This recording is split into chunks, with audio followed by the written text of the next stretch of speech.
Welcome back, everybody. Happy Tuesday. We are here with Dan John, as we are every Tuesday, to discuss all things lifting and whatever other goodness comes up, whatever other questions you want to ask for our live Q&A. Dan, great to see you as always. The sun is shining here today in Wisconsin. Looks like it's going to be a beautiful day. How are you? How has your lifting been?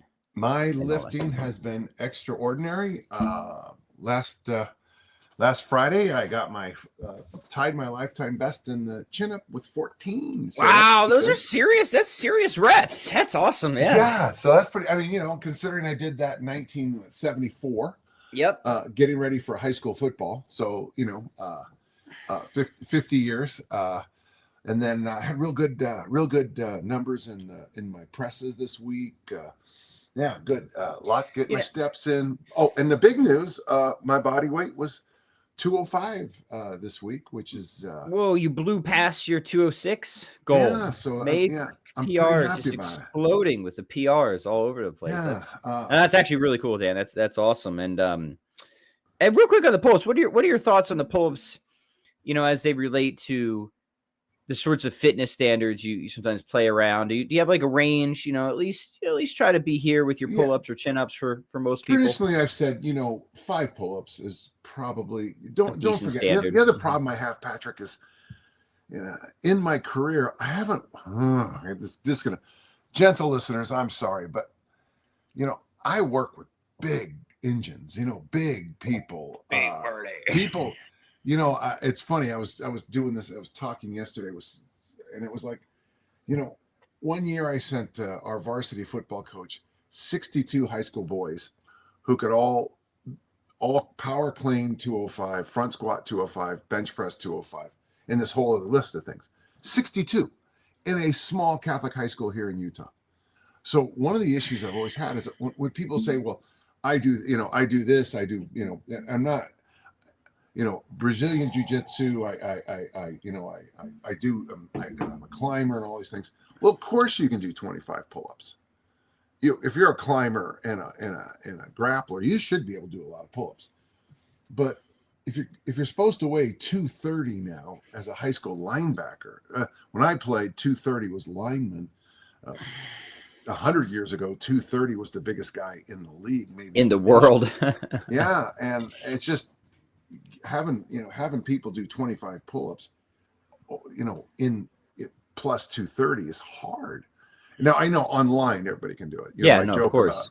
Online everyone's clean and jerking 600 pounds every minute on the minute, but in real life, 14's a lot. So 5, and I feel you don't get much after 25. The most I've ever seen. I would say so. 25 is an insanely high number of pull-ups. The most I've ever seen someone do is I had a running back. He was a small kid, just pure muscle, trained with his father in the weight room since he was 8. So we had this just as a joke, I just said 100 pull-ups. Well, he jumps up and knocks out 66, pops off, shakes his arm off, and I think he got the 100 in 3 sets. Wow. So, and that's something I think a lot of people just don't realize, I had a sophomore, bench 385. I've had a couple of high school kids deadlift 600, and so everybody, there's a lot of outliers in a typical population of. We had 400 boys in the school, so there's going to be outliers in a group of 400 athletes, 400 humans. In the same way, you're going to have somebody who, plays 12 instruments, over in the music wing, or someone who can speak, there's always, I bumped into people who, I used to work with a guy who taught French, but that was one of I would say 13 languages he had not just knew, but could converse. And I think they're called polymaths or something like that. But so I hope I know I'm rambling. I apologize. Sorry for rambling. No, all right. So 5. Try to do at least 5 pull-ups, and we've said before, hey, that's a pull-ups keep you honest, right? Make sure you got a number of things in check: mobility, body composition, grip, general upper body strength. Kind of need to have a lot of knittedness, as you like to say, Dan. Yeah, and if you don't mind, let me toss in one other thing. There's a brilliant book out called The Armor Building Formula, where the author has a whole chapter on We're not going to put pull-ups in this book because this author is exhausted by the follow-up pull-up questions. Well, Dan, you do 14. I can't even do one. What should I do? Well, either don't worry about it or find something else, or worry about it and do something about it. But I can't. You want me to drive to your house and walk you through a daily pull-up, which I do have, but so there's my range. Yeah, I mean, like the pull-up question is I think really this, right? As long as it isn't a major weight issue, like you're like just overweight, which that needs to be addressed, obviously, because that's going to be a hindrance to pull-ups. It's just people just don't seem to practice enough, right? It's just a matter of like, get yourself on that bar, do your hangs, do your isometrics, just start registering your body weight, start doing your partial reps, and just start really struggling with it. I think people have sort of lost, they think that there's always going to be some sort of magical, super smooth progression. Do this progressive exercise, then that one, then that, and then suddenly you're into pull-ups. Do your rows on the TRX, do your concentration curls, and then you'll be able, and that's just not how it works at all. It's just not how it works. Like, use your bands, because bands sometimes help you where you don't need it. They don't help you where you do. So they're not even that. Like, the best thing to do is you have to get in there and just really struggle with it, and just accept that it's going to feel very weak and crappy for a while, but that your body is pretty cool, that if you keep putting certain demands on it, it will eventually adapt. But you do have to force it. And it just seems like people just, I don't know, they just avoid that kind of messy struggle. But it's the messy struggle of how you actually get better at things, right? I don't know why that isn't discussed enough. I mean, I think there's this sort of weird thing, especially online these days, where like, if you're a coach, you have to make everything very clean, and there can never be any messiness or not optimized technique. But I don't know, that's not real life. That's not real life at all. And the cousin of the pull-up in this family would be the squat. And I remember when I was coaching at the Upper Limit gym, it had been, early 1990s, probably right around 91, I guess. And I would be working with these young kids on how, because the Upper Limit was a back squatting gym. And it would be like, well, I don't get it. Well, we've only been doing it for 3 minutes. We need, and this before I had the goblet squat, and this before I had the doorknob. I was still trying to teach with the weight on the bar, because that's what we were supposed to do at that particular gym. And I was shocked when people would be like, so these guys are the gentlemen I coached are in their late 40s now, 50s, and even back in 1991, these guys were expecting instantly to master the back squat with all of its issues. They insisted at this gym on having weight on the neck. You started learning the squat with the weight here, which of course makes a lot of kids turn into turtles, and they squeak, and the whole chain breaks. But enough. It takes time to learn these things. Yeah. And like, that's true for anything. I mean, as long as the moment you start learning any new skill, handstands, shooting a basketball, learning a musical instrument, you have to do the thing specifically. And when you first start doing it, it just feels like crap. You're awful at it, right? There's no progression around these sorts of things, right? Yeah, you can do drills that can kind of smooth out or lessen the learning curve for sure, right? But at the end of the day, you just got to start taking shots, missing a whole bunch, and eventually, just through the right sort of intention and practice and troubleshooting, it gets dialed in more and more by doing it. Yeah. Anyways, all right, let's take some questions from gentle listeners. Steve says, good morning. He recently got the Sornix ab wheel. I haven't heard of this one. I guess I'm just going to assume it's a really great ab wheel. It's made out of steel, and I was part of the design on this. I think I've told you this story. No, I don't think you have. Tell us while I bring up a Google of it's the a wonderful ab wheel. Instead of having an ab wheel that's like this, it's very nice. It's got, but he said, I can't sell it. And so I tried it, and I go, well, it's because they had it's speed skater wheels on it, which are, rollerblade wheels, but they had the wheels on the inside. So when you were holding it, all your skin would get rubbed off by the little wheels. So I just said, well, put the wheels on the outside, and of course, okay, so the bar's in the middle and the wheels are on the outside. Yeah, now that's what I'm looking at. Because of you, of me, yes. Because of Dan John's genius with a capital J. I like that. Oh, this looks cool. I've never seen this before. I'm intrigued. So it is a really, I have a couple of really inexpensive ones, and honestly, I don't trust them except for you got to weigh you probably have to weigh under 160 to use a store-bought one. I don't know if you would want to. Certainly you can use them, but just be careful, folks, with those small plastic ones. But this one is high tech. So another thing you can do, Steve, you can do glute. Yeah. By the way, his question for people who aren't watching is he wants to know what else he can do with it. Obviously, you can do ab wheel with ab wheel, but what else? Yeah, go ahead, Dan. So you can lay on your back with it, Steve, and you put your heels in that V that's in the middle, and you can do now I would just be careful if you do anything dynamic within a week, but you can pull you dig your heels into it, and then you drive your hips to the ceiling. So you're doing a hip thrust leg curl. Now, there's a downside to that, is that if you decide to do anything ballistic, you're probably going to pop a hamstring off your leg because it is really intense on that area, the posterior chain, but it's really intense on the hammies. Well, you're going to be sore doing it. Let me give another idea, if you don't mind, because this is one of my favorite exercises to do with an ab wheel, but it's hard to do because things don't always stick right.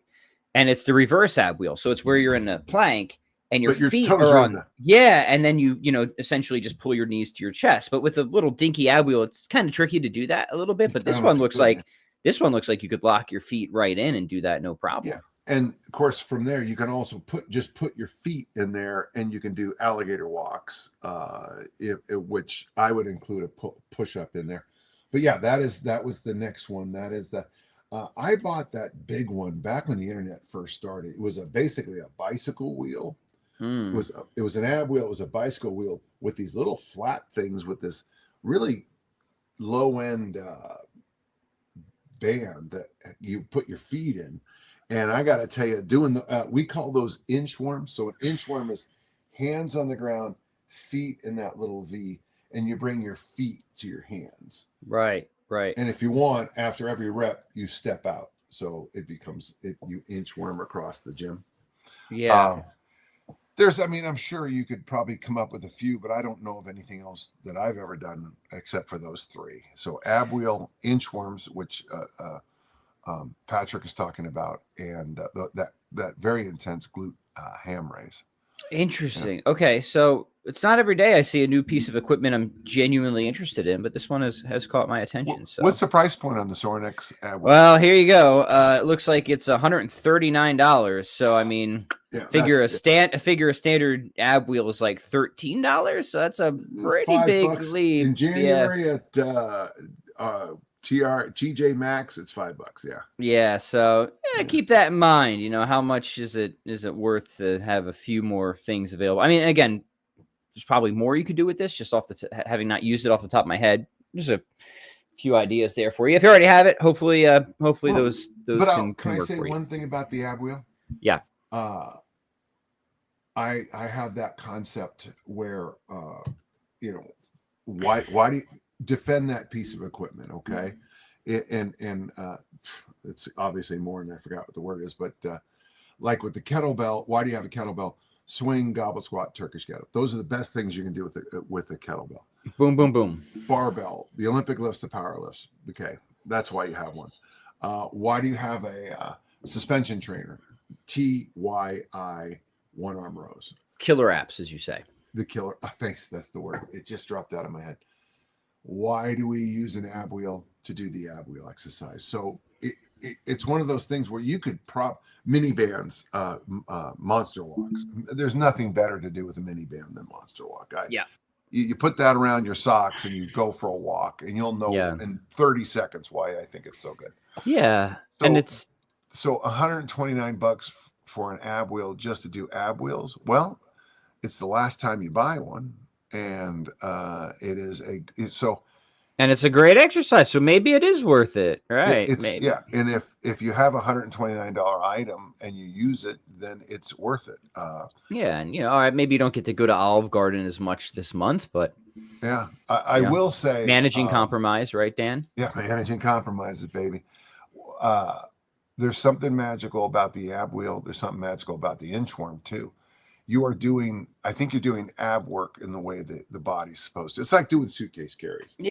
You're doing ab work in the way the abs are designed to train. Yeah. Oh, yeah, we're both big fans of the ab wheel. So yeah.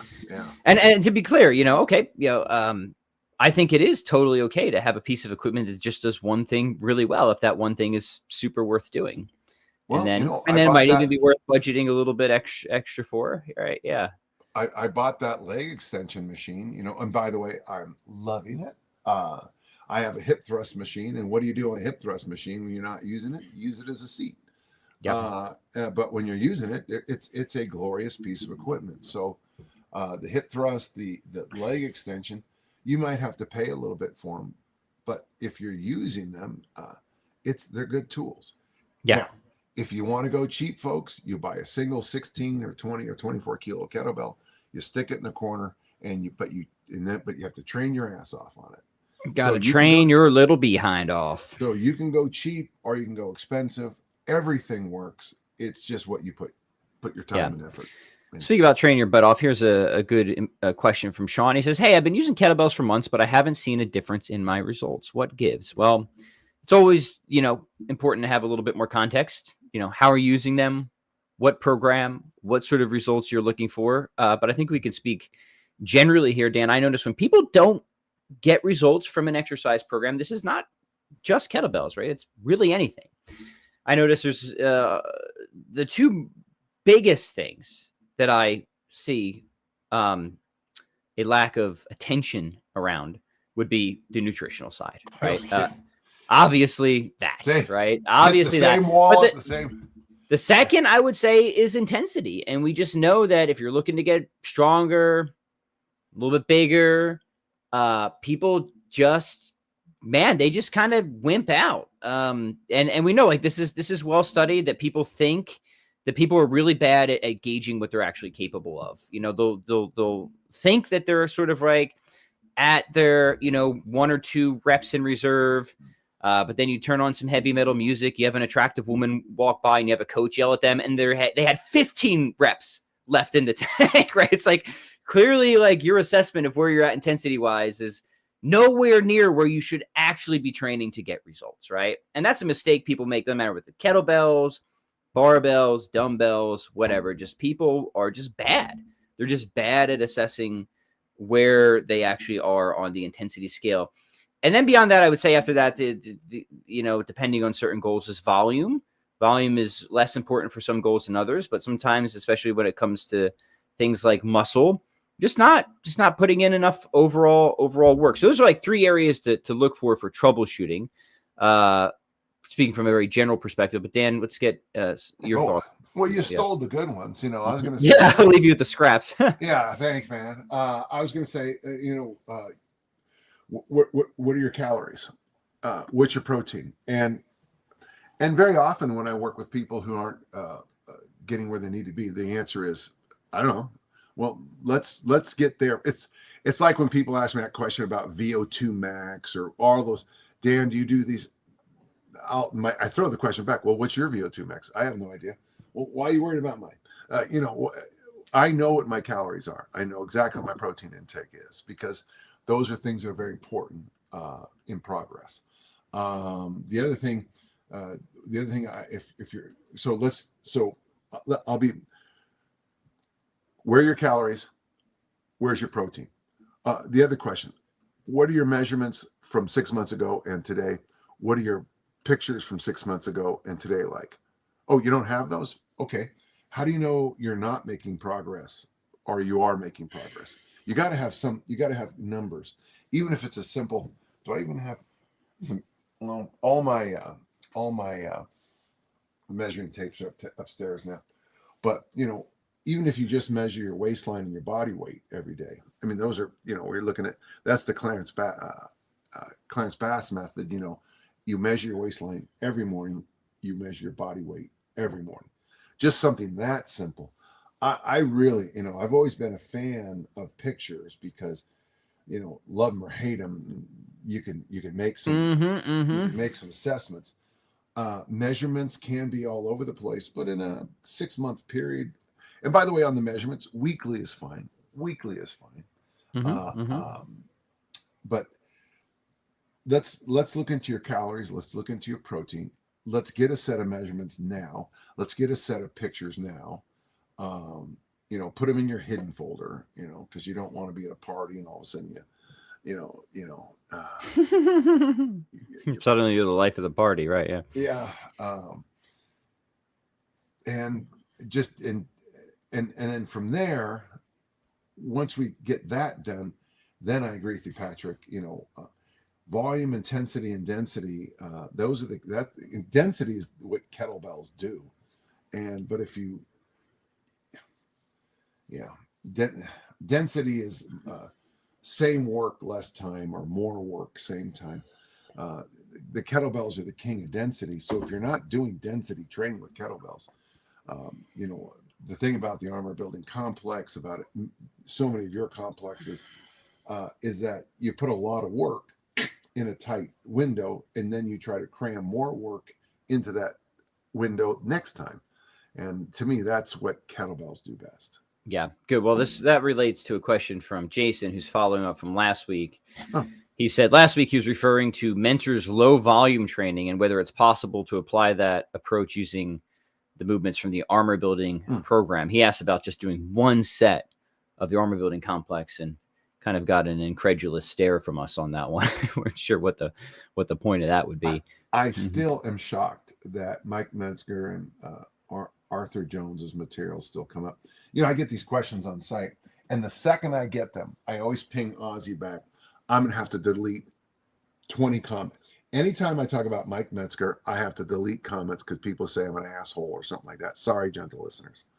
The other day I got called a snowflake, which I wish people put the real names in and an address I could go visit them at.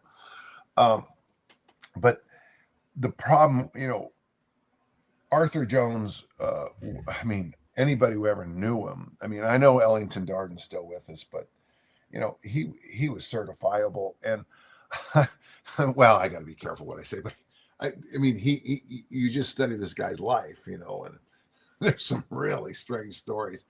He talks about wanting to kick Arnold's ass in a parking lot and all this stuff.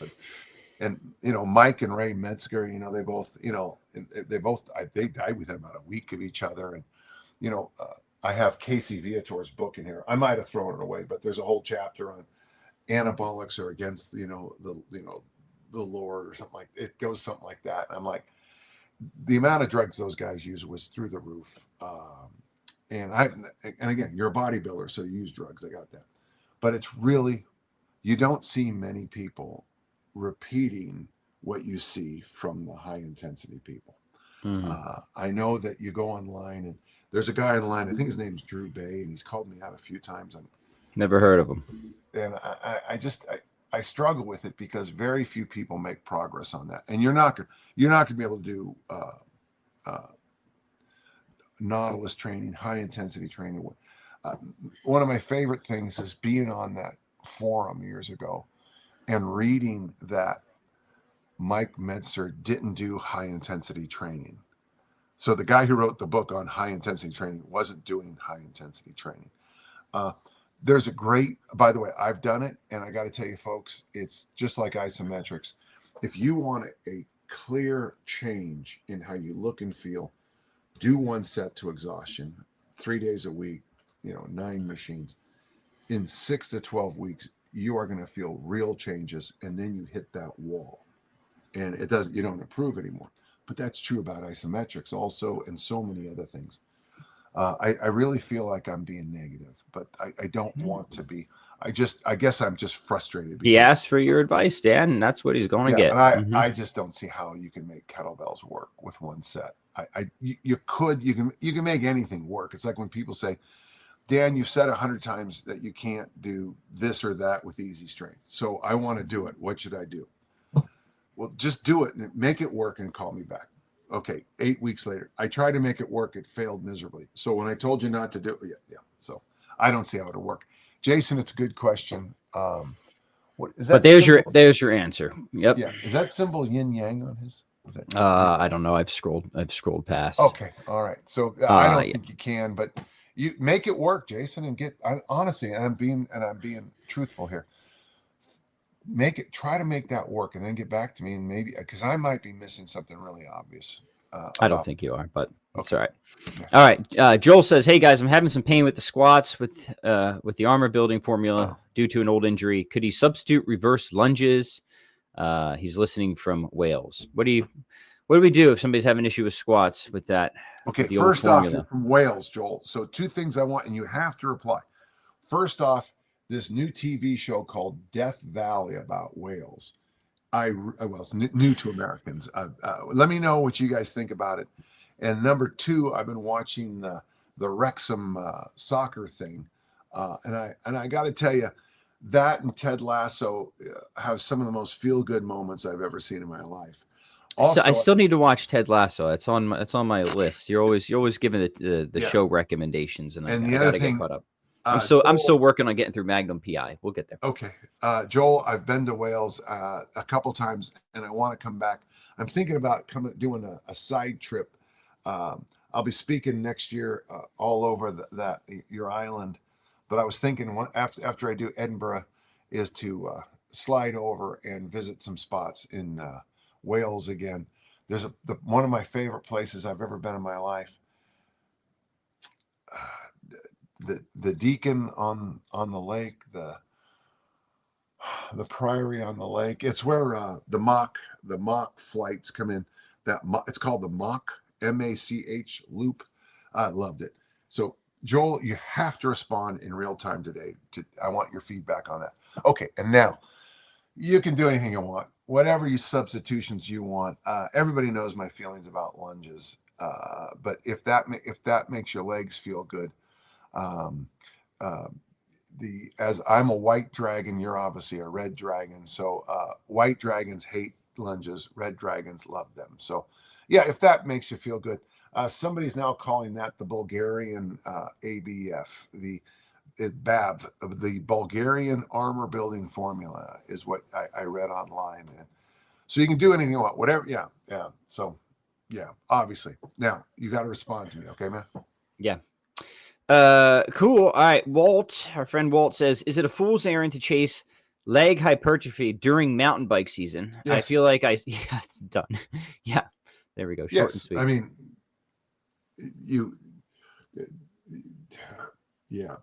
stick to the plan, plan the plan, do the plan, discuss the plan.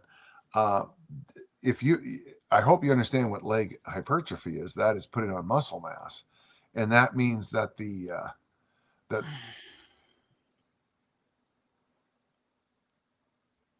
would you read the next line so our driving people can? He says, I feel like I spend the first 3 miles just spinning out the lactic acid from squatting.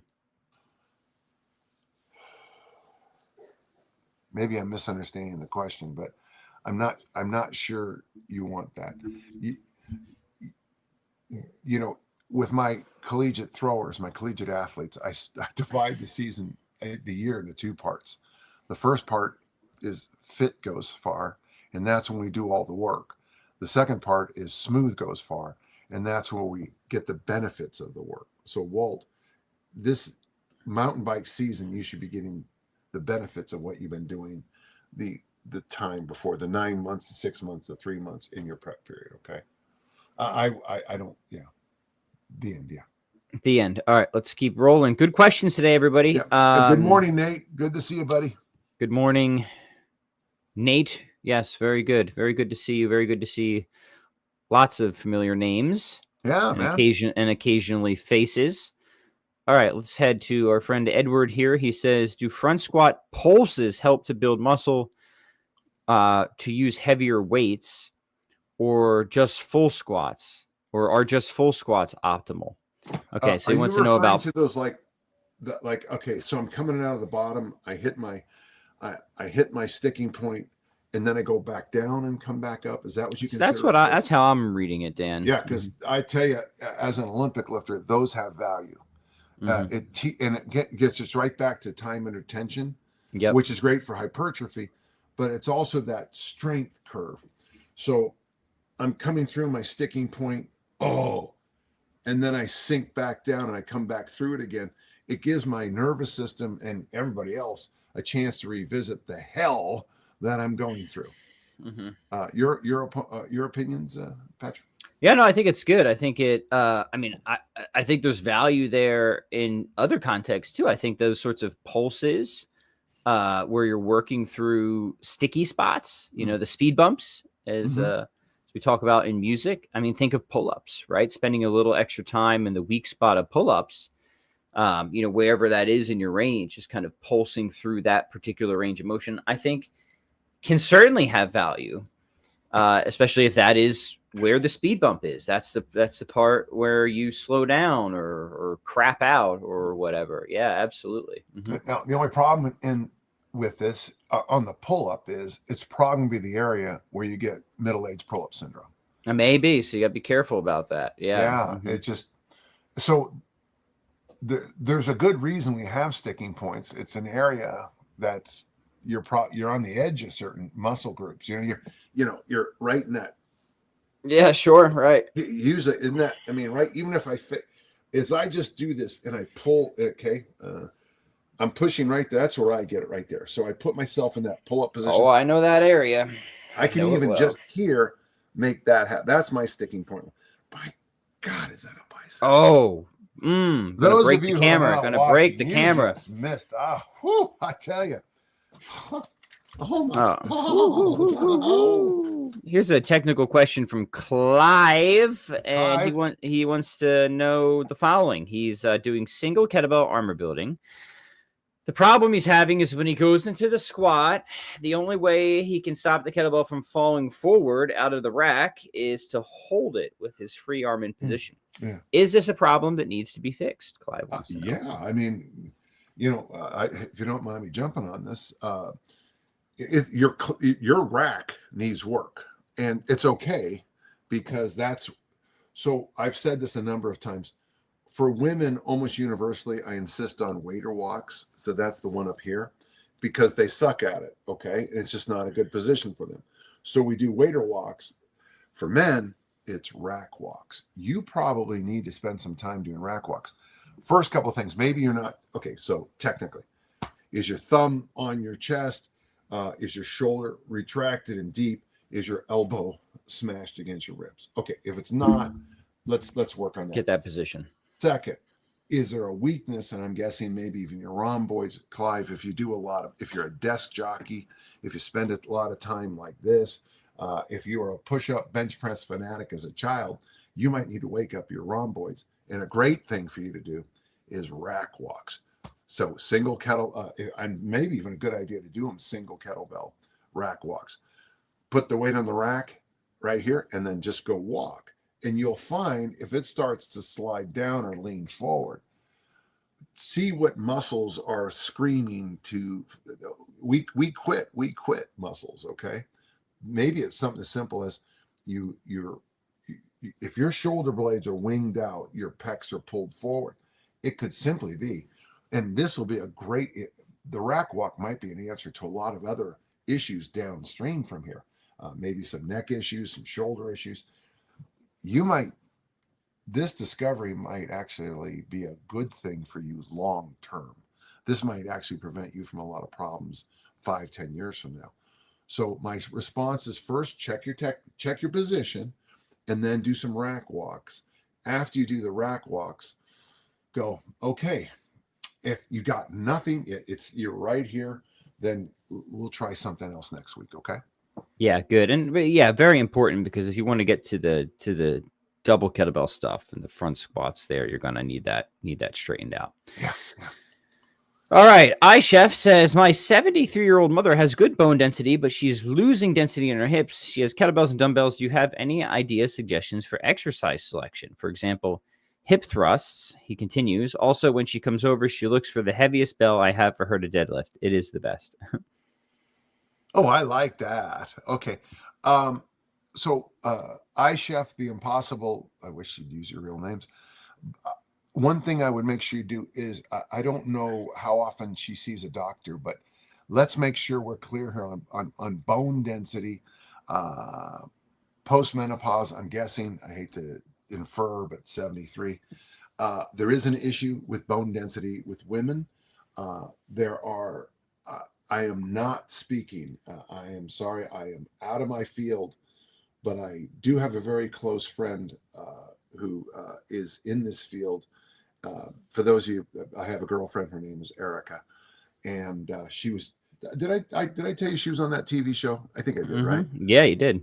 So Erica is very good about this.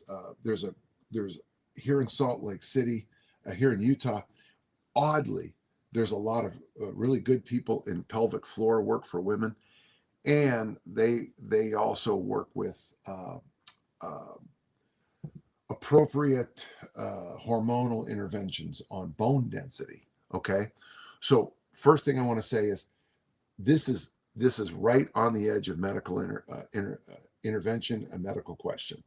But I'm just going to say, make sure she finds a good doctor who understands post-menopause issues, because it could be something very simple with bone density. Second, of course, there's a nutritional intervention. But after this, if she's using kettlebells and dumbbells, and you're talking about hip thrusts, my response would be yes, yes, yes. But I do think if you can get her, if you are doing kettlebells, make sure she's doing like a goblet squat or something like that, where she's actually, the load is going to make those bones remember what their jobs are. Okay. By the way, and finally, for all of our listeners, bones are living tissue. A lot of us were raised thinking that bones were somehow, whatever. We now know that they're living tissue. Well, we knew it back then, and the thing is, bones do respond to load. Bones do respond to exercise. So she's doing the right thing with exercise.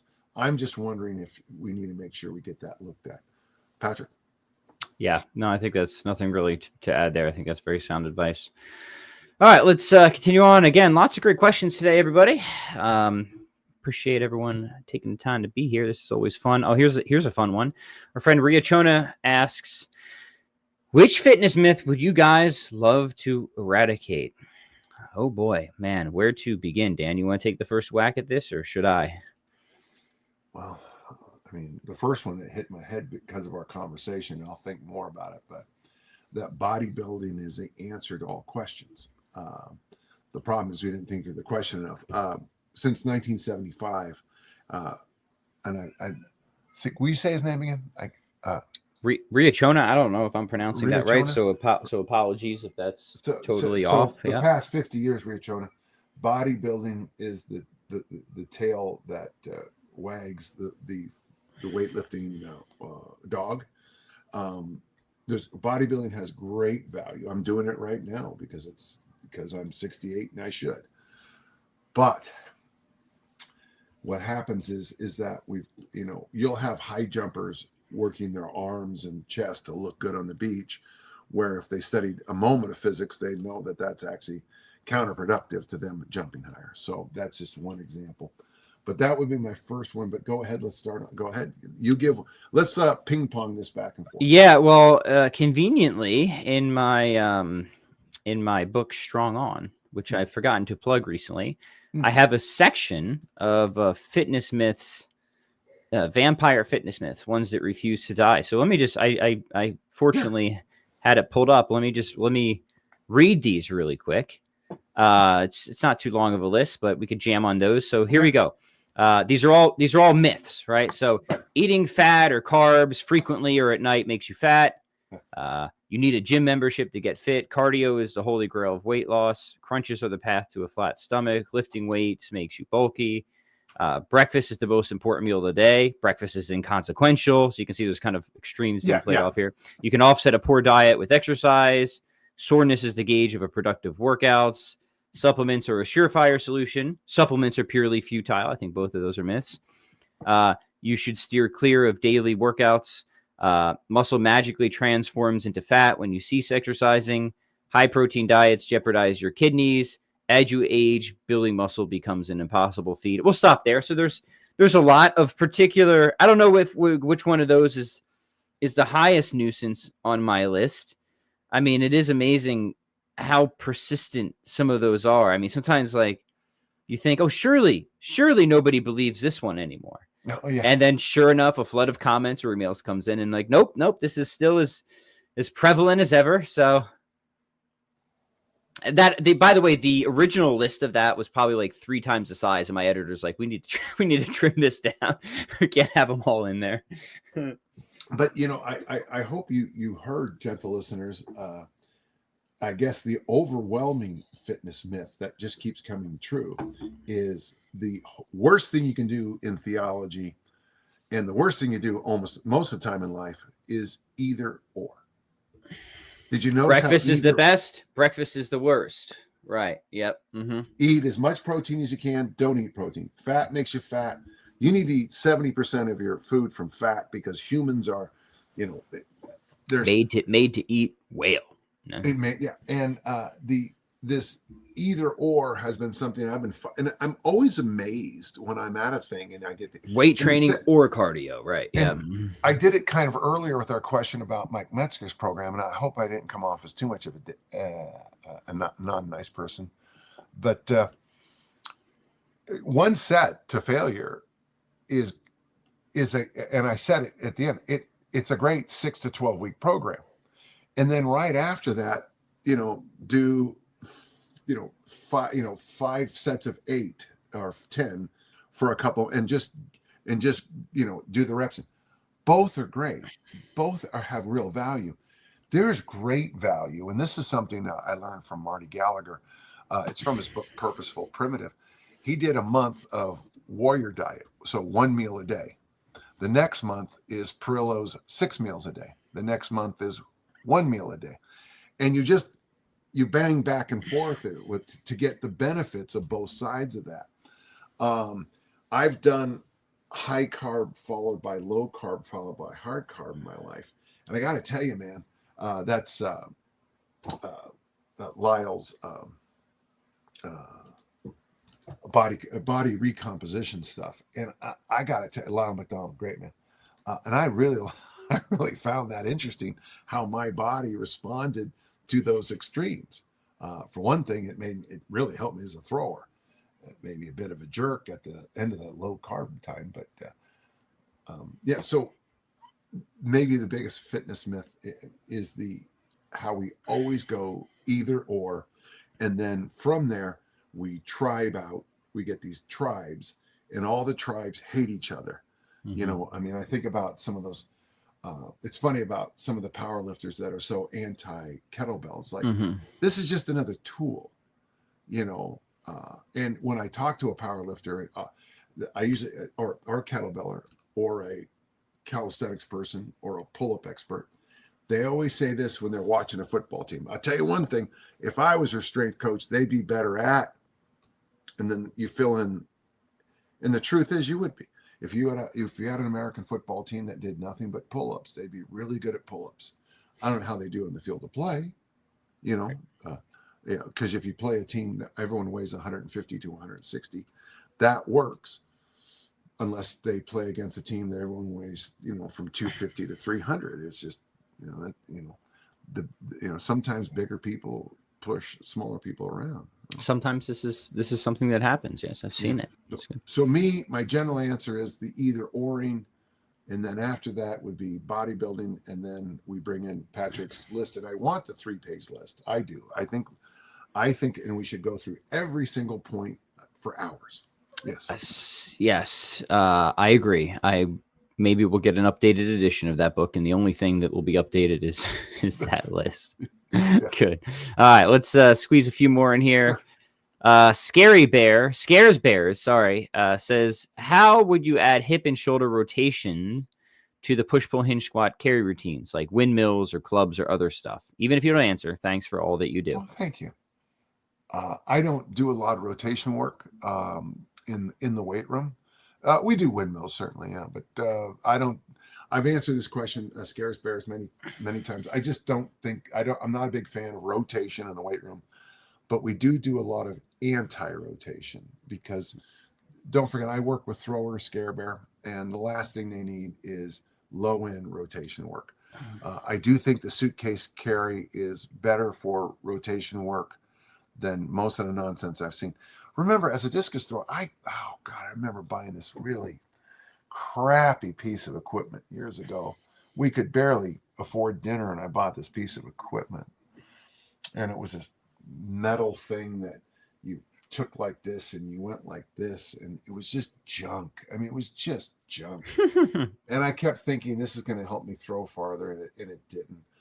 One of the problems scares bears as a discus thrower, Mark Cameron, the great Olympic lifter, said once, if it was believed that eating Brillo pads would add 5 pounds to a guy's clean and jerk, there wouldn't be a clean pan within 5 miles of any gym. And I always thought that was funny because it's so true. I mean, I would eat Brillo pads and throw the discus farther, but somebody told me once that working on my pec flexibility would add 10 feet to my throw, and I believe that nonsense. So I'm not a believer in rotation, but certainly you go online and find a bunch of people who do. Where are you on rotation in the shoulder? Yeah, no, I like it in your mobility work. So I do the rotation there, but I keep that separate from my heavy strength work. I really don't do like you when it comes to the heavy strength and muscle building stuff. Really much, if any, rotation there at all. Even with windmills, like I generally keep those movements pretty light as part of a mobility routine or mobility complex or something like that. But when it comes to the primary lifting routines, it's largely the anti-rotation. So I think we're pretty much on the same page there, Ben. Yeah. Okay. And Scare Bear his name is Rick. He tells us later. Okay, so cool. Good to have you. Good to have you, Rick. And yeah, don't get me wrong. Like I think for mobility purposes, rotating is good. I'm a big fan of the T-spine rotation stuff, the zenith stretch. I'm frequently doing the rotating and indeed some twisting too in my mobility routines. I think it is good. I think it is therapeutic, but when you start really loading stuff up, it's not at the top of my list. I love this. This is one of my favorites is the seated twisties. I tell you got to do it. Cause look, with all the pressing stuff, like the traps just get a lot of tension. It goes up to your neck. So you got to do that daily sort of neck mobility. Just for neck, I'm going to do a video on this soon. It's just draw the little circles with your nose, then the big circles, then do the seated twisties, the T-spine rotations and windmills. Man, it does wonders for just making sure that you can back out of your driveway still when you're doing massive amounts of pressing. I think it's really important, right? But I'm not typically loading any of that stuff, or if I am, it's a very mild sort of stretching level. Yeah. Mm-hmm. Awesome. Clive followed up on the it is. I thought I said the mock loop, and if I said it wrong. But in the mock loop, there's a lake at the bottom, and there was this wonderful little B&B bread and breakfast that was and I can't remember the name of it, but of all the it's filled with otters and great white otters. I like and you otters. Wake up in the morning to the sound of the Royal Air Force practicing breaking the sound barrier. That's how you wake up every morning. Some of the best swimming I've ever had in my life too. So I thought having the train behind my house was startling. I couldn't imagine that. Yeah. Otters. Yeah. Otters are cool. I like otters. Cool. Yeah. I like the sea elephant too. All right. Joe says, I was wondering, Joe. Yeah. Good guy, Joe here. I was wondering if I could get your advice on finding a personal trainer in person versus online. Also, with all the kinds of info available now, is using a PT for fat loss and transformation helpful? I'm not sure. Yeah. So I have so my guy Scott, he's an online coach for me. But Joe, I don't want to. It's one of those things. So Joe, I'm using an online coach because for adherence. Okay, so. I have to do my weekly measurements, my photos, all that stuff. Yeah. Online works really well for that. Joe, you're on Dan John University. You got the workout generator. You got me, man. So you got the man himself. But when it comes to techniques, then it does help to have someone in real time, eyeballs on, helping. It just personally, if you're going to go to somebody and you're a kettlebell person, I wouldn't. It's worth your time. It's worth your time to hire on kettlebell instruction. I would say a 1, 2, 3 off kind of thing. Not a full-time personal trainer, but hire someone for 1, 2, 3 hours. Yeah. Not in one day. Don't make that mistake. But over a couple day period, a couple of weeks going. If it's Olympic lifting, I would say, join a team, get a coach, pay the fees, do the work. Powerlifting, I would say the same. But if you're going to hire someone to be a personal trainer, sadly, most personal trainers end up being one step from kindergartners. They count your reps for you on a vague program that they pulled off of the workout generator. Yeah, that's a good distinction, Dan. I think that's a good way to go about it. If you're looking for clarity and accountability, clarity on programming and how to reach your goals, and we'll just offer the very gracious assumption that this is a coach who actually knows what they're talking about, which is, of course, not the case always either online or in person. But just assuming that online's just fine, right? But if you're looking for real technical workshopping, yeah, I mean, it can be done online with video submissions and stuff like that, but it's just going to be way more efficient.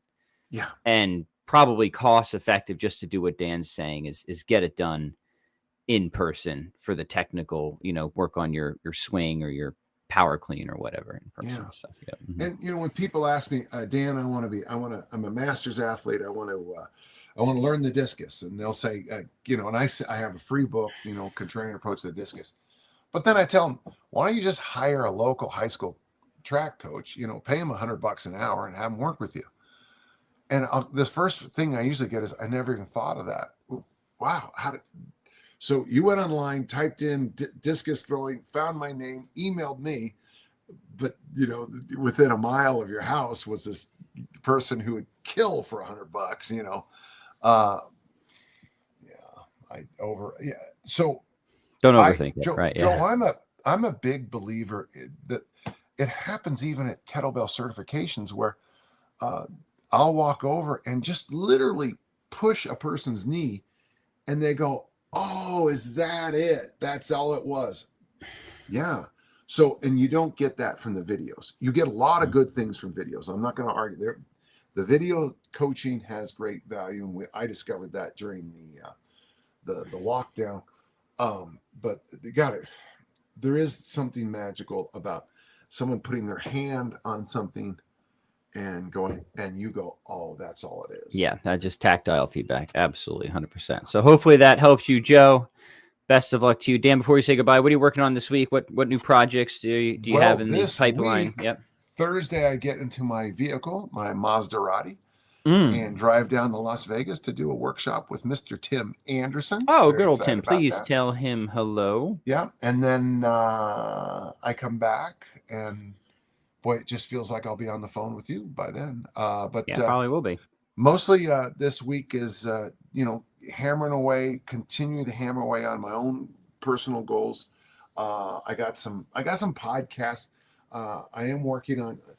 I get so many questions about the armor building formula. I just don't think it. But it's a hit. It's a hit of a program. Yeah. So and then I'm continuing to help.